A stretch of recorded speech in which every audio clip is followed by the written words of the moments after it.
He is known for being a French scholar, educator, reformer, and poet. He is recognized for his role as Chancellor of the University of Paris and his contributions to the conciliar movement. His name is Jean Charlier de Gerson. In the small village of Gerson-lès-Barby, a young boy named Jean Charlier de Gerson was born into a humble family. From an early age, it was clear that Jean possessed an insatiable thirst for knowledge. His parents recognized his potential and encouraged him to pursue his education with fervor. They wanted their son to have a broad understanding of the world, free from the constraints of narrow-mindedness. At the age of 14, Jean left his hometown and embarked on a new chapter of his life. He ventured to the bustling city of Paris to study at the prestigious College of Navarre. It was here that he encountered two remarkable individuals who would shape his future, Gilles Deschamps and Pierre d'Ailly. These influential scholars became not only Jean's mentors but also his lifelong friends. Under the guidance of Deschamps and d'Ailly, Jean's intellect blossomed. He delved deep into the realms of theology, philosophy, and poetry. Jean's studies led him to become one of the foremost thinkers of his time, challenging conventional wisdom and paving the way for new ideas. Jean Gerson, born in Gerson-lès-Barby in Champagne, came from a devout peasant family. His parents, Arnulphe Charlier and Elizabeth de la Chardinière, were deeply religious, and it is said that Elizabeth was a second Monica. Recognizing his potential, they sent young Jean to the prestigious College of Navarre in Paris when he was just 14 years old. At Navarre, Jean embarked on a 5-year journey, immersing himself in various subjects. His hard work paid off, and he earned a Licentiate of Arts degree.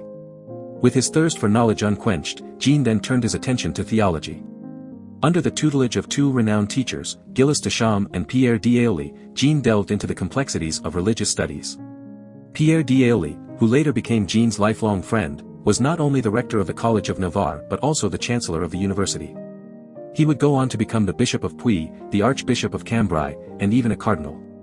But their relationship went beyond that of teacher and student. As time passed, Jean's understanding and insights became so profound that he became a teacher to his former mentor.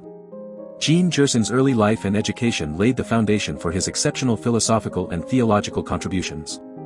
His humble beginnings and the influence of his parents instilled in him a deep sense of devotion and spirituality. And his rigorous academic training under the guidance of esteemed teachers like Pierre d'Ailly shaped his intellectual prowess. The story of Jean Gerson's early life and education serves as a reminder that one's background and upbringing need not limit their potential. It is a testament to the power of knowledge and the transformative impact of mentorship. Just as Jean Gerson's journey led him to become a respected philosopher and theologian, we too can draw inspiration from his story and strive for intellectual growth and personal development in our daily lives. Jean Gerson, a prominent figure in the 14th century, found himself at the center of a pivotal moment in the history of the University of Paris. As a young scholar, Gerson was elected procurator for the French nation and later graduated with a bachelor's degree in theology. His intellectual prowess and dedication to his studies soon earned him the admiration and respect of his peers.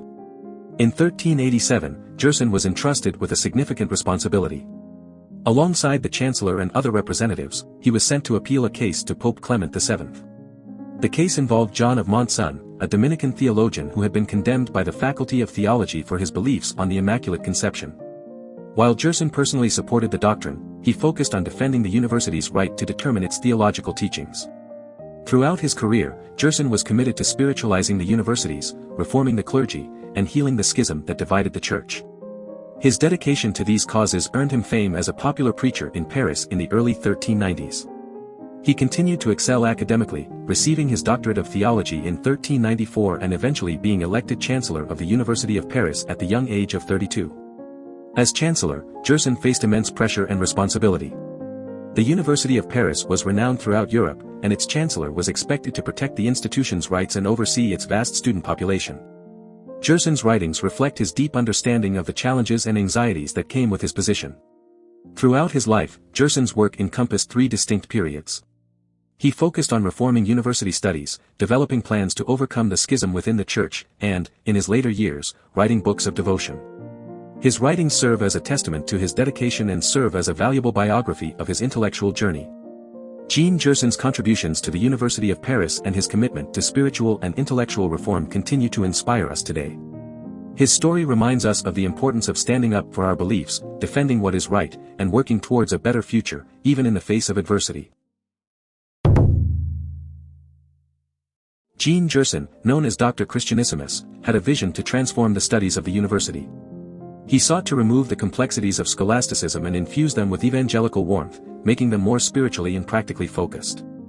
Gerson believed in making theology accessible and straightforward, differentiating it from purely scientific theology. He embraced a mystical theology, drawing inspiration from Christian mystics such as Pseudo-Dionysius the Areopagite, Richard of St. Victor, Bernard of Clairvaux, and St. Bonaventure. In his pursuit of mysticism, Gerson aimed to avoid the pitfalls of old scholasticism and the allure of pantheism preached by heretics like Amalric of Bena. He found solace in the works of the great nominalist William of Ockham, as he saw mysticism as a safeguard against rationalism. Gerson's theology was a delicate balance between clear exposition and recognition of the mysteries within the Christian system of doctrine. While some scholars debate his adherence to nominalist tenets, others perceive him as anti-nominalist in his fundamental beliefs. Gerson's efforts extended beyond theological discourse. He proposed reforms for university studies, advocating for the primacy of studying the Bible and the Church Fathers over trivial questions posed by the schools. His writings, such as Epistolae de Reform, Theology, and De Mystica Theologia, Speculativa et Practica, shed light on his vision for a revitalized educational system. Gerson also expressed his concerns about works like the irreverent Roman de la Rose, highlighting the need for reverence and moral guidance in literature. Though Gerson's role as chancellor brought him strife and financial difficulties, he longed for a life of scholarly leisure. He briefly accepted the deanery of Bruges but ultimately returned to Paris and resumed his chancellorship. Gerson's impact extended beyond academia. His 1402 treatise, De Vita Spirituale Animae, was one of the earliest attempts at developing natural rights theory, showcasing his intellectual breadth and influence. Gerson's philosophy and writings continue to resonate today.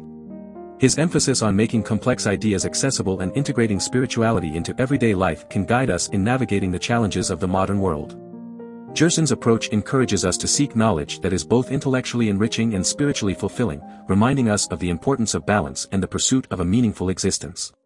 Do you want to explore more philosophers? Who do you want to see featured next? Subscribe and leave a comment below to let me know. I'll see you in the next video.